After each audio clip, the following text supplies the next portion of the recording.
Hi, everyone, and welcome to Learning jQuery for Total Noobs. My name is Nick, and I'm actually really excited and honored to be the guy to teach you jQuery. For a lot of developers out there, learning jQuery is the first step to becoming a professional front-end web developer.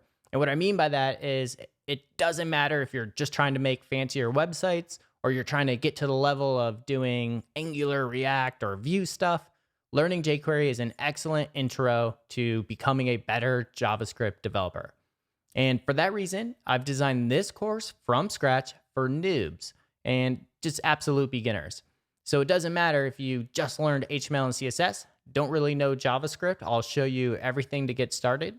Or maybe you have been kind of messing around with jQuery and jQuery plugins, but you really don't know what you're doing. I'll show you kind of how to write your own custom jQuery in this.